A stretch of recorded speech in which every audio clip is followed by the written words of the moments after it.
Hi ಎಲ್ಲರಿಗೂ. ಇವತ್ತಿನ ಒಂದು ಮುಖ್ಯವಾದ ವಿಷಯ ಏನು ಅಂತ ಅಂದ್ರೆ, ಮಕ್ಕಳು ಇತ್ತೀಚಿನ ಕಾಲಘಟ್ಟಗಳಲ್ಲಿ ದಾರಿ ತಪ್ಪಲು ಕಾರಣ ಯಾರು? ಇಲ್ಲಿ 3 ವ್ಯಕ್ತಿಗಳು ಕಾರಣ ಆಗ್ತಾರೆ. ಮೊದಲನೆಯದು ಪೋಷಕರೇ, ಅಂದ್ರೆ ನಾವೇ. ಎರಡನೆಯದು ಶಾಲೆ ಮತ್ತು ಶಿಕ್ಷಕರು. ಮೂರನೆಯದು ಸಮೂಹ ಮಾಧ್ಯಮಗಳು. ಇವಾಗ ಒಂದೊಂದಾಗಿ ನಾವು ತಿಳ್ಕೊತಾ ಬರೋಣ. ಪೋಷಕರು ಹೇಗೆ ಇದಕ್ಕೆ ಕಾರಣರಾಗ್ತಾರೆ, ಹಾಗೆ ಟೀಚರ್ಸು ಮತ್ತೆ ಶಾಲೆ ಹೇಗೆ ಕಾರಣ ಆಗುತ್ತೆ, ಹಾಗೆ ಸಮೂಹ ಮಾಧ್ಯಮಗಳು ಹೇಗೆ ಕಾರಣ ಆಗ್ತಾ ಇದೆ. ಸಮೂಹ ಮಾಧ್ಯಮಗಳ ಉಪಯೋಗ ಇತ್ತೀಚೆಗೆ ಹೆಚ್ಚಾಗ್ತಾ ಇದೆ. ಯಾಕಂದ್ರೆ ಎಲ್ಲವೂ ಆನ್ಲೈನಲ್ಲೇ ನಡೀತಾ ಇರೋದ್ರಿಂದ. ಅಲ್ಲದೆ ಮಕ್ಕಳಿಗೆ ಅದರ ಅವಶ್ಯಕತೆ ಇಲ್ಲ. ಯಾಕಂದ್ರೆ ನಾವುಗಳೆಲ್ಲ ಓದ್ಬೇಕಾದ್ರೆ ಅದರ ಅವಶ್ಯಕತೆ ಇರಲಿಲ್ಲ. ಬನ್ನಿ ಒಂದೊಂದಾಗಿ ತಿಳ್ಕೊಳ್ಳೋಣ. ಪೋಷಕರು ಹೇಗೆ ಕಾರಣ ಆಗ್ತಾರೆ ಅನ್ನೋದಾದ್ರೆ, ಪೋಷಕರು ಮಕ್ಕಳು ಮಾಡಿದ್ದನ್ನೆಲ್ಲವನ್ನೂ ಸರಿ ಅಂತ ಹೇಳ್ತಾ ಬರ್ತಾರೆ. ಅದು ಮೊದಲನೇ ತಪ್ಪು. ಯಾಕಂದ್ರೆ ಫ್ಯಾಷನ್ ಫ್ಯಾಷನ್ ಫ್ಯಾಷನ್ ಅನ್ನೋ ಹೆಸರಿನಲ್ಲಿ ಮಕ್ಕಳನ್ನ ಹಾಳು ಮಾಡ್ತಾ ಇದ್ದಾರೆ. ಅದರಲ್ಲೂ ಹೆಣ್ಣು ಮಗುವಿನ ಉಡುಗೆ ಹೇಗಿರ್ಬೇಕು, ಅವಳ ಅಲಂಕಾರಗಳು ಹೇಗಿರ್ಬೇಕು ಅನ್ನೋದನ್ನ ಮೊದಲು ತಾಯಿ ಆದವಳು ತಿಳ್ಕೊಂಡಿರ್ಬೇಕು.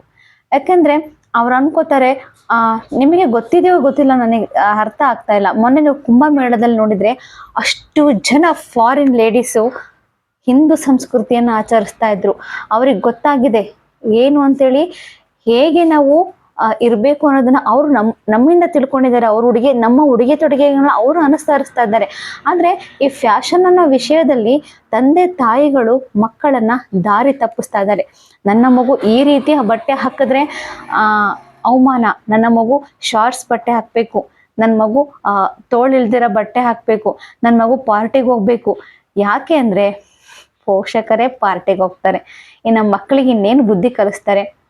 ಯಾಕೆಂದ್ರೆ ಇತ್ತೀಚಿನ ದಿನಗಳಲ್ಲಿ ಪೋಷಕರು ಪಾರ್ಟಿ ಮಾಡೋದು, ಕೇಕ್ ಕಟ್ ಮಾಡೋದು, ಡ್ರಿಂಕ್ಸ್ ಮಾಡೋದು ಇವೆಲ್ಲ ಕಾಮನ್ ಆಗಿ ಹೋಗ್ಬಿಟ್ಟಿದ್ದಾವೆ. ಹೇಗೆ ಕೇಳ್ತಾರೆ ಅಂದ್ರೆ, ಶಾಲೆಗಳಲ್ಲೂ ಕೂಡ ಅದನ್ನ ಅನುಸರಿಸೋದಕ್ಕೆ ಬಿಡೋದಿಲ್ಲ. ಆ ರೀತಿ ಪೋಷಕರು ಮಕ್ಕಳನ್ನ ದಾರಿ ತಪ್ಪಿ, ನನ್ನ ಮಗು ಮಾಡಿರೋದೇ ಸರಿ, ನನ್ನ ಮಗು ಮಾಡ್ತಿರೋದು ಸರಿ, ಇರೋನೊಬ್ಬ ಮಗ ಮೇಡಮ್, ಅವನು ಇಷ್ಟಪಟ್ಟಿದ್ನ ಬೇಡ ಅನ್ನಕ್ಕಾಗತ್ತಾ? ಇಲ್ಲೇ ನೀವು ತಪ್ಪು ಮಾಡ್ತಾ ಇರೋದು. ಅವಶ್ಯಕತೆಗಳಿಗೆ ಅಧಿಕವಾಗಿ ಅವರಿಗೆ ಏನನ್ನು ಕೊಡಬೇಡಿ. ಏನಾದ್ರು ಒಂದು ವಸ್ತು ಕೊಂಡ್ಕೊಳ್ಬೇಕಾದ್ರೆ, ಕೊಂಡ್ಕೊಳ್ಳೋದಕ್ಕೆ ಆ ವಸ್ತು ಪಡಿಬೇಕಾದ್ರೆ ಆತ ಎಷ್ಟು ಕಷ್ಟ ಪಡ್ಬೇಕು ಅನ್ನೋದನ್ನ ತೋರಿಸ್ಕೊಡಿ. ಕೇಳಿದ ತಕ್ಷಣ ಎಲ್ಲ ಸಿಕ್ಕರೆ ಖಂಡಿತ ಅವರ ದಾರಿ ತಪ್ಪೋದಕ್ಕೆ ನೀವೇ ಕಾರಣ ಆಗ್ತೀರಾ.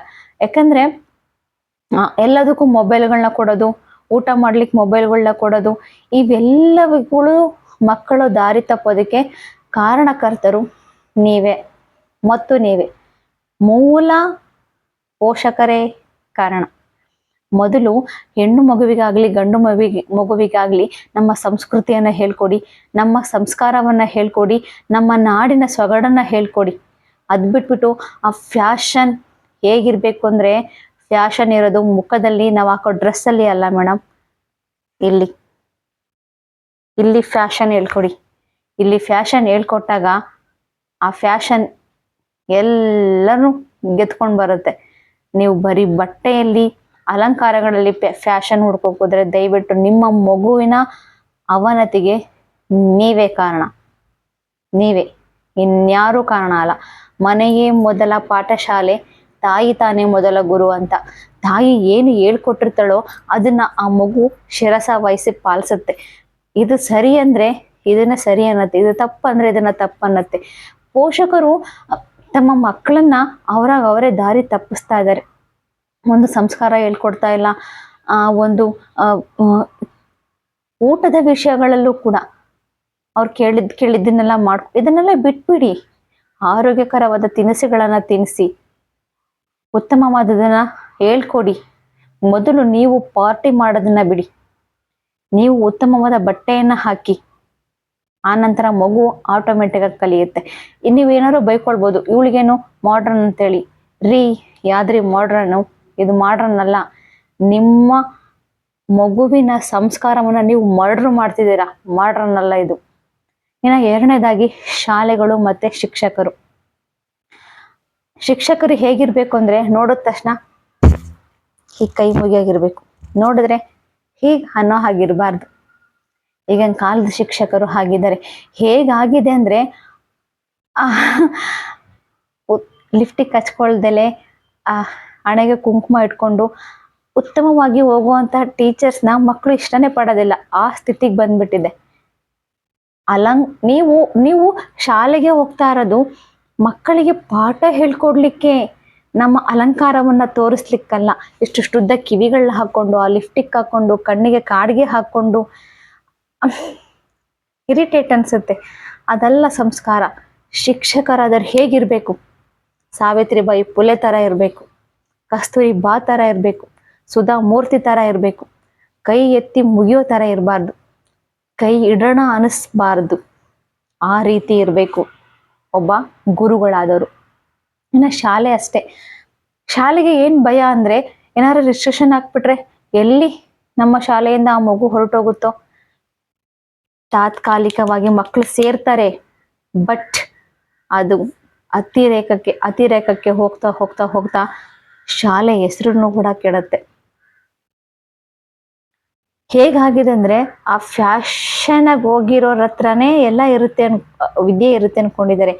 ಫ್ಯಾಷನ್ ಟೀಚರ್ಸಿಗೆ ಫ್ಯಾಷನ್ ಇರಬೇಕಾಗಿರೋದು ತಾವು ಮಾಡೋ ಪಾಠದಲ್ಲಿ, ಮುಖದಲ್ಲಿ ಅಲ್ಲ, ನಮ್ಮ ಉಡುಗೆ ತೊಡುಗೆಯಲ್ಲಿ ಅಲ್ಲ. ಆ ಸೀರೆಗಳನ್ನ ಉಟ್ಕೊಳ್ಳೋದ್ರಲ್ಲೂ ಕೂಡ ವಿಧಗಳಿದಾವೆ. ಮೈ ತುಂಬ ಸೀರೆಯನ್ನ ಉಟ್ಕೋಬೇಕು, ಒಕ್ಕಳು ಕಾಣಿಸೋ ಹಾಗೆ ಸೀರೆ ಉಟ್ಕೊಳ್ಳೋದು, ಚೆಸ್ಟ್ ಕಾಣಿಸೋ ಹಾಗೆ ಸೀರೆ ಉಟ್ಕೊಳ್ಳೋದು, ಇದು ಉತ್ತಮ ಶಿಕ್ಷಕರ ಗುಣ ಅಲ್ವೇ ಅಲ್ಲ. ಮಕ್ಕಳು ಕೆಡೋದಕ್ಕೆ ಕಾರಣ ಕೂಡ ಒಬ್ಬ ಗುರುಗಳು. ಫಸ್ಟ್ ಸ್ಥಾನವನ್ನ ತಾಯಿಗೆ ಕೊಡ್ತೀವಿ, ಮುಂದಿನ ಸ್ಥಾನವನ್ನ ಗುರುವಿಗೆ ಕೊಡ್ತೀವಿ. ಆ ಗುರುವಿನ ಸ್ಥಾನವನ್ನ ನಾವು ಉಳಿಸ್ಕೊಳ್ಬೇಕು. ಇನ್ನ ನಮ್ಮ ಜಿಲ್ಲೆಯಲ್ಲಿ ಒಂದಿಷ್ಟು ಸಂಸ್ಕಾರ ಉಳಿದಿರುವಂತಹ ಶಾಲೆಗಳು ನಮ್ಮ ತಾಲೂಕಿನಲ್ಲಿ ಅಂದ್ರೆ, ಒಂದು ಸಾಯಿಬಾಬಾ ಶಾಲೆ, ಇನ್ನೊಂದು ಅನನ್ಯ ಶಾಲೆ, ಇನ್ನೊಂದು ಪೂರ್ಣ ಪ್ರಜ್ಞಾ ಶಾಲೆ. ಈ 3 ಶಾಲೆಗಳಲ್ಲಿ ಮಾತ್ರ ಒಂದಿಷ್ಟು ಪೂಜೆ ಪುನಸ್ಕಾರ ಸಂಪ್ರದಾಯ ಅನ್ನೋದು ಇದೆ. ಬಿಟ್ರೆ ಇನ್ನು ಉಳಿದ ಯಾವ ಶಾಲೆಗಳಲ್ಲೂ ಕೂಡ ಮಕ್ಕಳು ಯಾವ ರೀತಿ ಉಡುಗೆ ಹಾಕೋ ಬರ್ತಿದ್ದಾರೆ, ಕೈಗೆ ಏನ್ ಹಾಕೋ ಬರ್ತಿದ್ದಾರೆ, ಮಕ್ಕಳು ಏನ್ ಮಾಡ್ತಾರೆ ಫೋನಲ್ಲಿ, ಟೀಚರ್ಸ್ ಏನ್ ಮಾಡ್ತಾರೆ, ಇದ್ಯಾವುದನ್ನು ನೋಡಲ್ಲ. ಇದ್ಯಾವುದನ್ನು ಬೇರೆ ಯಾವ ಶಾಲೆಯಲ್ಲೂ ನಾನು ಗಮನಿಸಿಲ್ಲ. ಟೀಚರ್ಸು ನನಗೆ ತುಂಬಾ ದುಃಖ ಆಗುತ್ತೆ. ಆ ಮಗು ತರ ನೋಡ್ಕೊಳ್ಬೇಕು. ಆ ಮಗು, ನಮ್ಮ ಮಗು ಕೆಟ್ರೆ ಹೇಗೆ ಅಲ್ವಾ? ನಾವು ನಮ್ಮ ಮಕ್ಕಳಿಗೆ ಅನ್ಯಾಯ ಮಾಡಿದ್ರೆ ಬೇರೆ ಟೀಚರ್ಸ್ ನಮ್ಮ ಮಕ್ಕಳಿಗೆ ಅನ್ಯಾಯ ಮಾಡ್ತಾರೆ. ನಮ್ಗೆ ಏನ್ ತಿಳಿದಿದೆಯೋ ಅದನ್ನ ಆದಷ್ಟು ಮಕ್ಕಳಿಗೆ ಹೇಳ್ಕೊಡೋದಕ್ಕೆ ಪ್ರಯತ್ನ ಪಡಬೇಕು. ಮಕ್ಕಳು ದಾರಿ ತಪ್ತಿರೋದೇ ಅಲ್ಲಿ. ಕೆಲವು ಗುರುಗಳು ಮಕ್ಕಳಿಗೆ ಸಪೋರ್ಟ್ ಮಾಡೋದವ್ರು ಏನ್ ಮಾಡಿದ್ರು ಅದಲ್ಲ. ಯಾಕಂದ್ರೆ ದಾರಿ ತಪ್ಪೋದಕ್ಕೆ ನಾವು ಕೂಡ ಕಾರಣ ಆಗ್ತೀವಿ. ಶಿಕ್ಷೆ ಇಲ್ಲದ ಶಿಕ್ಷಣ ವ್ಯರ್ಥ ಅಂತ. ಮಕ್ಕಳನ್ನ ಆ ಹಂತದಲ್ಲಿ ತಿದ್ದಿ ಬುದ್ಧಿ ಹೇಳೋದು ಶಾಲೆಯ ಮತ್ತೆ ಶಿಕ್ಷಕರ ಕರ್ತವ್ಯ. ಆದ್ರೆ ಹೇಗಾಗಿದೆ ಅಂದ್ರೆ, ಒಡೆಯೋ ಹಾಗಿಲ್ಲ. ಒಡೆದ್ರೆ ಪೋಷಕರು ಬರ್ತಾರೆ, ಪೋಷಕರು ಬಂದ್ರೆ ಸ್ಕೂಲಿಂದ TC ಹೋಗುತ್ತೆ. ಬೇಡ, ನಾವು ಹೊಡೆಯೋದು ಬೇಡ, ಅಲ್ಲಿಗೆ ಮುಗೀತು. ಆ ಮಗುವಿನ ಬೆಳವಣಿಗೆ, ಸಾಂಸ್ಕೃತಿಕ ಬೆಳವಣಿಗೆ ಕುಂಠಿತ ಆಗುತ್ತೆ. ಅವನು 100% ತೆಗೆದ್ರು ನೋ ಯೂಸ್ ದಟ್. ಉತ್ತಮ ಸಂಸ್ಕಾರ ಕಲೀಲಿಲ್ಲ ಅಂದ್ರೆ ಅವನು 100 ಅಲ್ಲ 200% ತೆಗೆದ್ರು ಅದು ವ್ಯರ್ಥನೆ. ಮೊದಲು ಅವನು ಸಂಸ್ಕಾರವನ್ನ ಕಲಿಬೇಕು, ಗುರುವಿಗೆ ಹೇಗೆ ಗೌರವ ಕೊಡ್ಬೇಕು ಅನ್ನೋದನ್ನ ಕಲಿಬೇಕು, ಸಮಾಜದಲ್ಲಿ ಹೇಗಿರ್ಬೇಕು ಅನ್ನೋದನ್ನ ಕಲಿಬೇಕು, ತನ್ನ ಬಾಯಿಂದ ಬರುವಂತಹ ಮಾತುಗಳು ಹೇಗಿರ್ತವೆ ಅನ್ನೋದನ್ನ ಕಲಿಬೇಕು, ತನ್ನ ಸಹೋದರ ಸಹೋದರಿಯರನ್ನ ನೋಡಿದಾಗ ಯಾವ ರೀತಿಯ ಭಾವನೆ ಅವರಲ್ಲಿ ಬರುತ್ತೆ ಅನ್ನೋದನ್ನ ಅವನು ತಿಳ್ಕೊಳ್ಬೇಕು. ಆಗ ಮಾತ್ರ ಅದು ಉತ್ತಮವಾದ ಶಿಕ್ಷಣ ಅನ್ಸ್ಕೊಳ್ಳುತ್ತೆ. ಈಗಿನ ಕಾಲದಲ್ಲಿ ಚಿಕ್ಕ ಚಿಕ್ಕ ಹುಡುಗರು ಕೂಡ ದಾರಿ ತಪ್ಪೋ ಪರಿಸ್ಥಿತಿಗೆ ಬಂದಿದ್ದಾರೆ. ಇದಕ್ಕೆ ಕಾರಣನೇ ಎರಡನೇದಾಗಿ ಶಾಲೆ, ಗುರುಗಳು. ಪ್ಲೀಸ್ ಟೀಚರ್ಸ್, ಮಕ್ಕಳ ಮುಂದೆ ಹೇಗಿರ್ಬೇಕು ಅನ್ನೋದನ್ನ ದಯವಿಟ್ಟು ತಿಳ್ಕೊಳ್ಳಿ. ಯಾಕಂದ್ರೆ ಮಕ್ಕಳು ನಮ್ಮನ್ನ ನೋಡಿ ಕಲಿತಾರೆ. ನಾವು ಏನ್ ಮಾಡ್ತೀವೋ ಅದನ್ನ ಆ ಮಗು ಮಾಡುತ್ತೆ.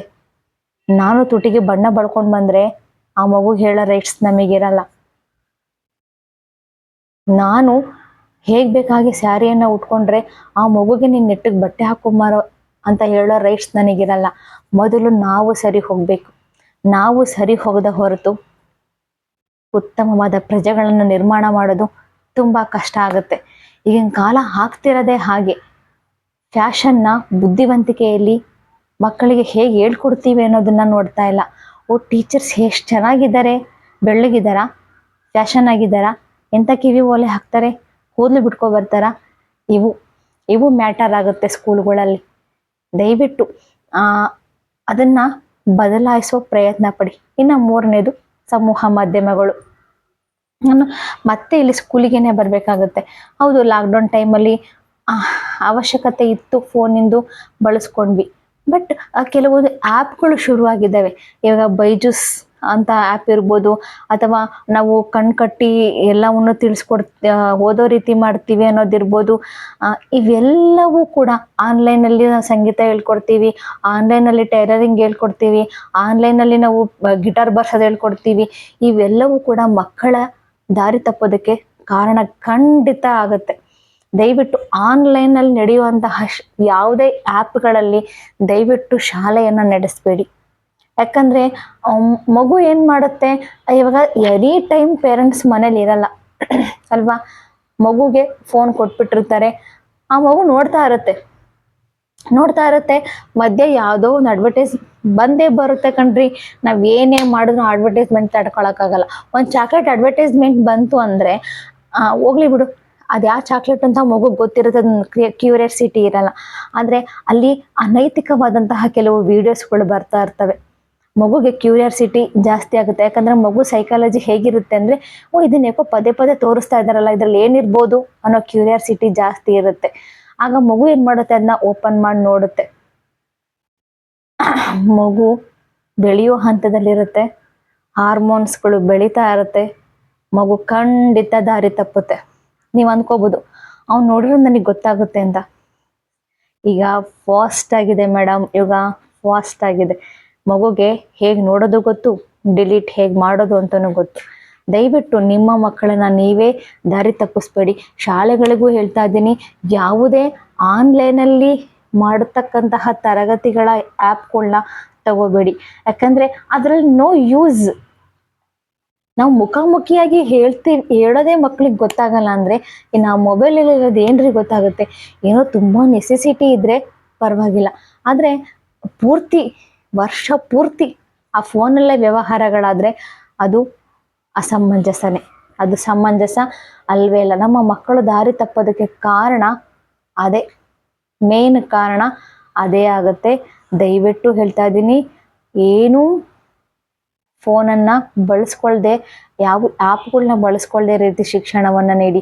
ಫೋನುಗಳನ್ನ ಕೊಡಬೇಡಿ. ಯಾಕಂದರೆ ಅದರಲ್ಲಿ ಬೇರೆ ಬೇರೆ ವೀಡಿಯೋಸ್ ಎಲ್ಲ ಬರ್ತಿರ್ತವೆ. ಈ ಮೂರು ಕಾರಣಗಳು ಕೂಡ ಒಂದು ಮಗು ದಾರಿ ತಪ್ಪೋದಕ್ಕೆ ಕಾರಣ ಆಗತ್ತೆ. ಪೇರೆಂಟ್ಸು ನನ್ನ ಮಗ ಯಾರ ಜೊತೆ ಸೇರ್ತಾ ಇದ್ದಾನೆ, ಎಲ್ಲಿ ಹೋಗ್ತಾ ಇದ್ದಾನೆ, ಏನು ಮಾಡ್ತಾ ಇದ್ದಾನೆ, ಇದ್ರ ಬಗ್ಗೆ ಚೂರು ಗಮನ ಹರಿಸಿ. ಯಾರಾದರೂ ಹೇಳಿದ್ರೆ ಅದನ್ನು ಫಸ್ಟ್ ಕೇಳಿಸ್ಕೊಡಿ. ಯಾಕಂದರೆ ಕೇಳಿಸ್ಕೊಂಡಾಗ ನಮಗೆ ಅರ್ಥ ಮಾಡ್ಕೊಳ್ಳೋ ಶಕ್ತಿ ಇರುತ್ತೆ.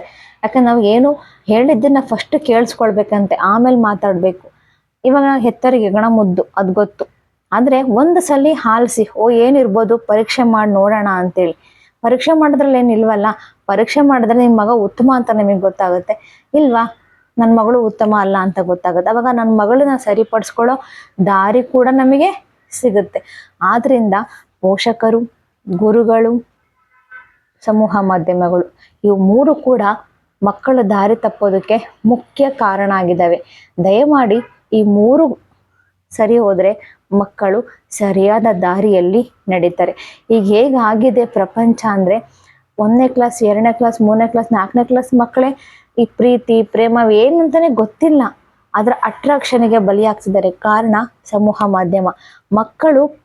ಮಕ್ಕಳ ಮುಂದೆ ಮನೆಯಲ್ಲಿ ಪೋಷಕರು ಹೇಗೆ ನಡ್ಕೊಳ್ತಾರೆ ಅದು ಒಂದು ಕಾರಣ ಆಗುತ್ತೆ. ಮಕ್ಕಳ ಮುಂದೆ ಪೋಷಕರು ಹೇಗಿರಬೇಕು ಅನ್ನೋದನ್ನು ಕೂಡ ಪೋಷಕರು ಅರ್ತಿರಬೇಕು. ಮಕ್ಕಳ ಮುಂದೆ ಏನು ಮಾಡಬೇಕು, ಏನು ಮಾಡಬಾರ್ದು, ಏನು ಮಾತಾಡಬೇಕು, ಏನು ಮಾತಾಡಬಾರ್ದು ಅನ್ನೋದು ಕಾಮನ್ ಸೆನ್ಸ್ ಆ ಪೋಷಕರಿಗೆ ಇರಲೇಬೇಕಾಗತ್ತೆ. ಇನ್ನು ಶಿಕ್ಷಕರು ಅಷ್ಟೇ, ಮಕ್ಕಳ ಮುಂದೆ ಏನೇನು ಮಾತಾಡಬೇಕು, ಏನೇನು ಮಾತಾಡಬಾರ್ದು ಅನ್ನೋದನ್ನು ತಿಳ್ಕೊಂಡಿರ್ಬೇಕು. ಹಾಗೆ ಮಕ್ಕಳು ದಾರಿ ತಪ್ಪಿದರೆ ಅನ್ನೋ ಗಮನ ಶಿಕ್ಷಕರಿಗೆ ಬರಬೇಕು. ಆ ಗಮನ ಶಿಕ್ಷಕರಿಗೆ ಬಂದಿಲ್ಲ ಅಂದ್ರೆ ಆ ಮಗುವನ್ನ ಆತ ಅಥವಾ ಆಕೆ ಸರಿಯಾಗಿ ಗಮನಿಸ್ತಾ ಇಲ್ಲ ಅಂತ, ಏನೋ ನಡೀತಿದೆ ನನ್ನ ತರಗತಿಯಲ್ಲಿ ಅನ್ನೋದು ಅವಳಿಗೆ ಮುನ್ಸೂಚನೆ ಗೊತ್ತಾಗಬೇಕು. ಅದು ಮಾತ್ರ ಉತ್ತಮ ಶಿಕ್ಷಕನ ಲಕ್ಷಣ. ಬರೀ ಲಿಫ್ಟಿಕ್ ಹಚ್ಕೊಂಬಂದೆ, ನಾನು ಫ್ಯಾಷನ್ ಆಗಿ ಸೀರೆ ಉಟ್ಕೊಂಬಂದೆ, ಉದ್ದದ ಕಿವಿದ ಹಾಕೊಂಬಂದೆ, ಏನೇನೋ ಮಾಡ್ಕೊಂಬಂದೆ ಅಂದ್ರೆ that is not good teacher.